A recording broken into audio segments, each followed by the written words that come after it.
Halo rekan-rekan Villa Investor. Kali ini saya akan menganalisa saham-saham yang diakumulasi oleh Loh Keong Hong pada saat pasar sedang diskon besar-besaran. Seperti yang kita ketahui, pada tahun 2020 yang lalu, pasar memang dilanda tekanan jual yang parah, sehingga sempat mencapai level terendahnya selama 8 tahun di 3.937. Saat itu, memang banyak saham-saham di Bursa Efek Indonesia yang mengalami penurunan yang parah. Pasar saham tanah air saat itu terlihat sedang menggelar diskon besar-besaran. Banyak saham-saham yang seolah-olah diobral murah oleh para investor sehingga mengalami tekanan jual yang sangat besar. Nah, ternyata tidak semua investor yang saat itu sedang panik jual. Ada juga beberapa investor yang memanfaatkan momentum diskon besar-besaran itu untuk mengkoleksi saham-saham yang menurut mereka tidak pantas dihargai seperti itu, alias salah harga. Salah satunya Loh Keong Hong. Bapak Warren Buffett Indonesia ini pada saat itu tercatat mengkoleksi 3 saham yang menurutnya salah harga. Nah, saya akan menganalisa fundamental saham-saham yang diakumulasi oleh Loh Keong Hong berdasarkan laporan keuangan dan profil dari perusahaan-perusahaan tersebut. Berikut saham-saham itu. Yang pertama ada Global Mediacom dengan kode saham BMTR. Saham ini sempat ramai menjadi perhatian para investor karena gara-gara foto Loh Keong Hong bersama dengan Haritanu Sudibyo beredar, sahamnya waktu itu melesat naik dari 202 menuju ke 330 hanya dalam waktu 2 minggu saja. Waktu itu saya sempat mengulasnya pada video yang Anda bisa klik di link di atas untuk menontonnya bila Anda perlu. Waktu itu Loh Keong Hong mulai masuk ke saham ini dengan membeli 700 lembar di harga 200 per lembarnya. Nah, berdasarkan informasi yang saya dapatkan, Loh Keong Hong kembali mengakumulasi lagi saham ini pada bulan Januari 2021 yang lalu. Loh Keong Hong membeli saham BMTR dalam 4 hari yang berbeda. Pada hari Kamis tanggal 28 Januari, beliau membeli 1,5 juta lembar. Lalu pada tanggal 29, beliau membeli lagi 7,20 juta lembar. Lalu pada awal Februari ini, Loh Keong Hong kembali memborong saham BMTR sejumlah 15,54 juta lembar. Hasilnya, saat ini Loh Keong Hong sudah menguasai 5,81% kepemilikan Global Mediacom. Nah, sekarang saya akan menganalisa saham BMTR berdasarkan laporan keuangan terbaru kuartal ketiga tahun 2020. Kita akan mulai dari asetnya. Pada kuartal ketiga tahun 2020, total aset BMTR sebesar 31 triliun. Jumlah ini meningkat sebesar 4,3% dari periode yang sama tahun 2019 yang sebesar 30 triliun. Sementara itu kita perhatikan ekuitas perusahaan juga terlihat mengalami kenaikan sebesar 14% dari 17 triliun pada kuartal ketiga tahun 2019 menjadi 19 triliun pada kuartal ketiga tahun 2020. Kita perhatikan pada tahun 2020 ada penerbitan saham baru sebesar 1.204.486.300 lembar, sehingga jumlah saham yang beredar per tanggal 30 September 2020 berjumlah 16.583.997.586 lembar.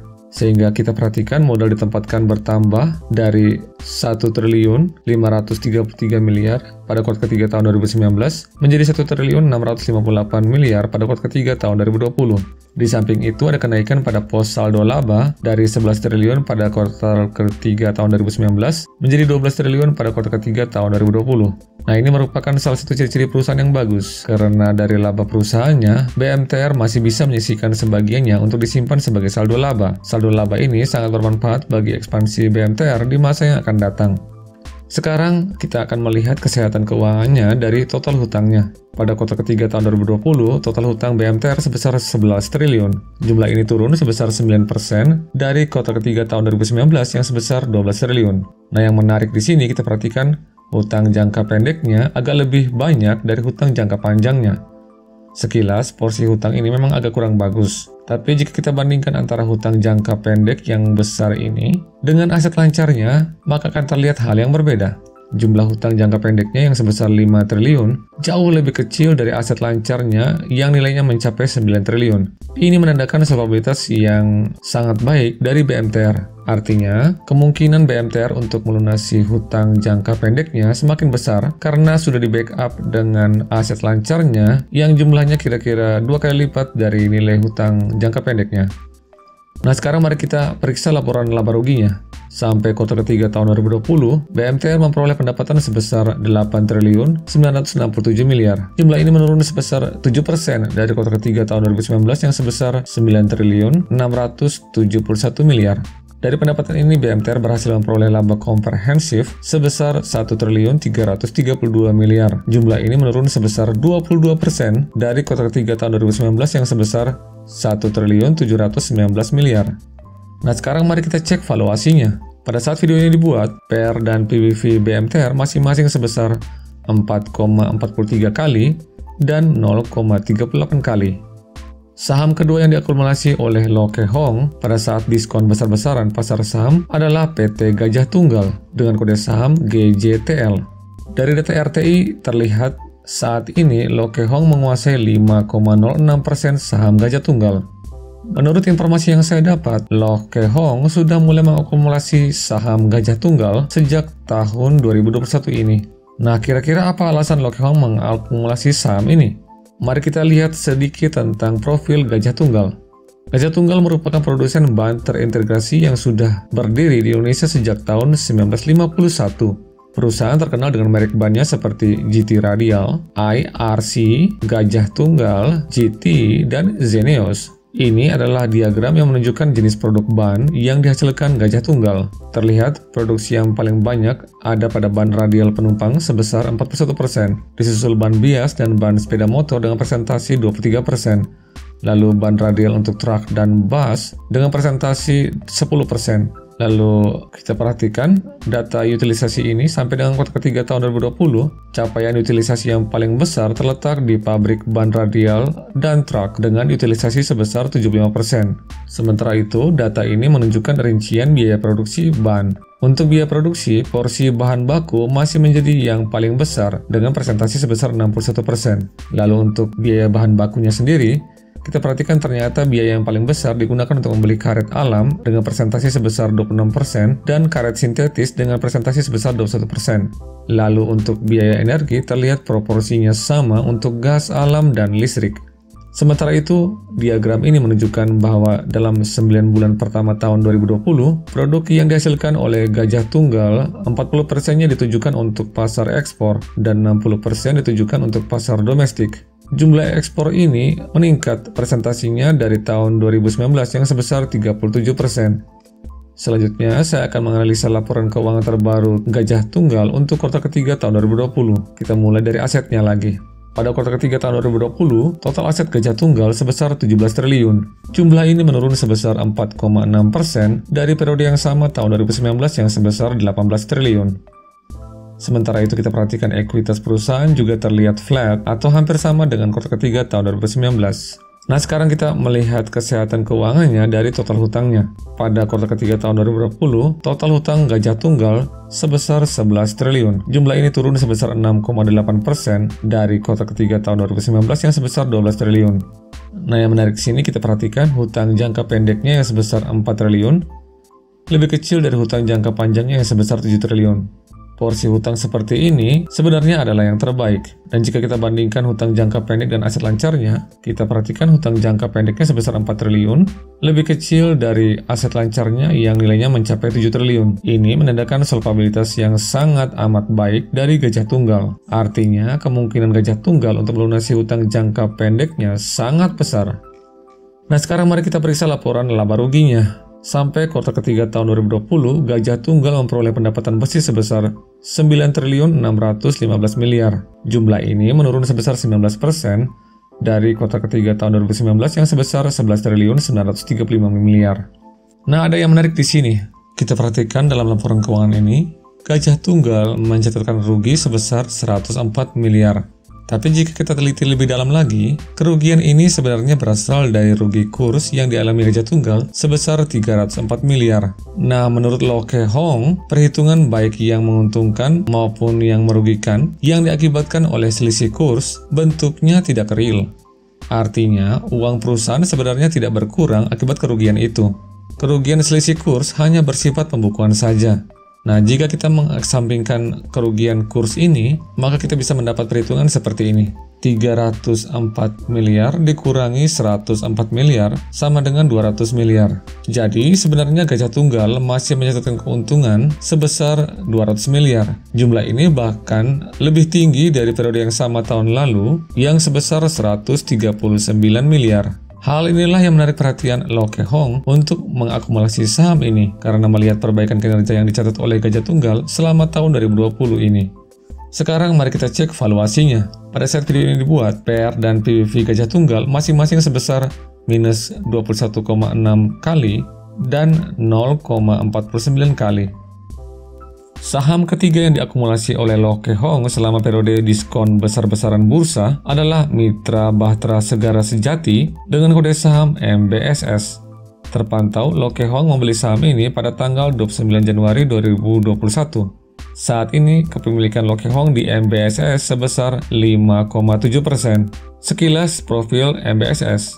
Mitra Bahtera Segara Sejati adalah anak usaha Indika Energi. Sepertinya Loke Hong memang gemar mengkoleksi saham dari grup Indika.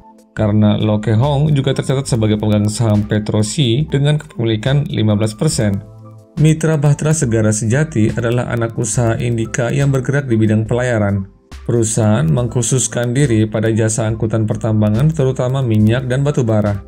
Klien utama MBSS sudah pasti induk usahanya yaitu Indika Energi. Armada yang dimiliki oleh MBSS sampai dengan kuartal ketiga tahun 2020 diantaranya 73 tugboat. Kapal ini biasa digunakan untuk menarik tongkang atau barges. Lalu MBSS juga memiliki 58 tongkang yang gambarnya bisa Anda lihat di layar. Tongkang ini tidak memiliki mesin, jadi dia seperti mangkok atau piring yang mengapung lalu ditarik oleh kapal tugboat. MBSS juga tercatat memiliki 4 floating crane dan 2 floating landing facility. Nah, kedua alat ini digunakan untuk memindahkan muatan yang ada di tongkang tadi untuk dipindahkan ke kapal lainnya atau dipindahkan ke darat. Jadi, kapal tugboat yang membawa tongkang tadi bisa melakukan bongkar muat di lautan sehingga lebih fleksibel dan menghemat waktu serta biaya. Nah, sekarang saya akan menganalisa laporan keuangannya berdasarkan laporan keuangan terbaru kuartal ketiga tahun 2020. Kita mulai dari asetnya.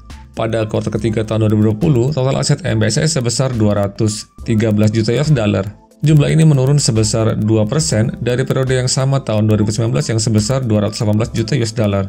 Penurunan ini bersumber dari penyusutan aset tetap perusahaan. Pada bagian lain dalam laporan keuangannya terlihat bahwa penyusutan terbesar berasal dari armada kapal yang dimiliki perusahaan ini. Jumlahnya bahkan mencapai hampir 90% dari total keseluruhan penyusutan. Sementara itu kita perhatikan ekuitas perusahaan juga terlihat menurun dari 171 juta US dollar pada kuartal ketiga tahun 2019 menjadi 213 juta US dollar pada kuartal ketiga tahun 2020. Penurunan ini berasal dari penurunan saldo laba dari 103 juta US dollar pada kuartal ketiga tahun 2019 menjadi 95 juta US dollar pada kuartal ketiga tahun 2020. Sekarang mari kita lihat kesehatan keuangannya dari jumlah hutangnya.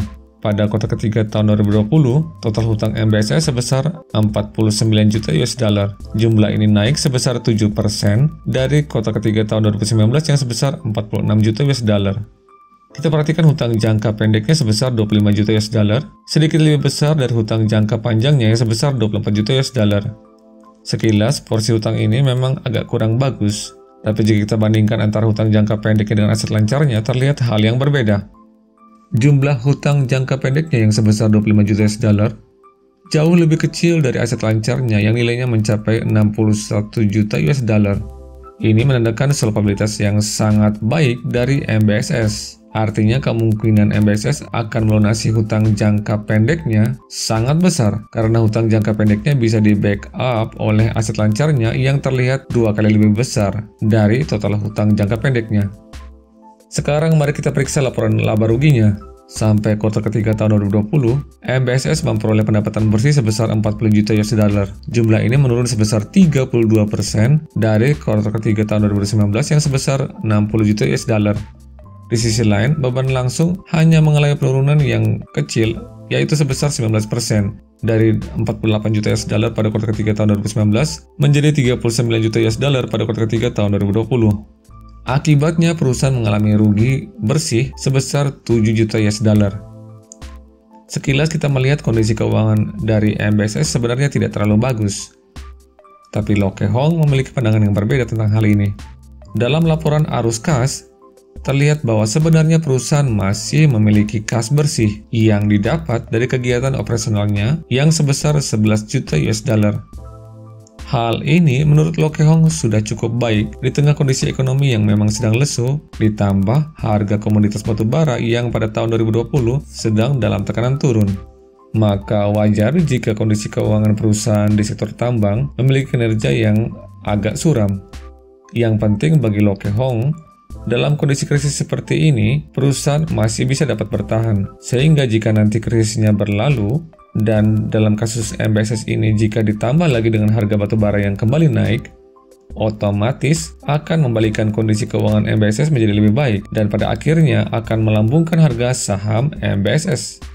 Pada saat video ini dibuat, PER dan PBV MBSS masing-masing sebesar minus 5 kali dan 0,33 kali. Nah, itu semua saham-saham yang tetap diakumulasi oleh Loke Hong pada saat pasar saham menggelar diskon besar-besaran. Kesimpulannya dari ketiga saham ini setidaknya memiliki dua kesamaan, yaitu yang pertama memiliki kondisi keuangan yang sehat dengan tingkat hutang yang masih terjaga dengan baik sehingga kemungkinan perusahaan untuk mengalami gagal bayar sangat kecil. Yang kedua, ketiga perusahaan ini sama-sama memiliki PBV di bawah 1. Artinya perusahaan ini memang benar-benar murah, yang menurut Loke Hong, ketiga perusahaan ini salah harga. Oke, sekian dulu video kali ini. Disclaimer on, jangan Anda membeli saham hanya karena Anda menonton video ini. Pastikan Anda sudah mempunyai pertimbangan yang tepat sesuai dengan profil risiko yang bisa Anda terima. Sekian dan terima kasih. Salam Value Investor.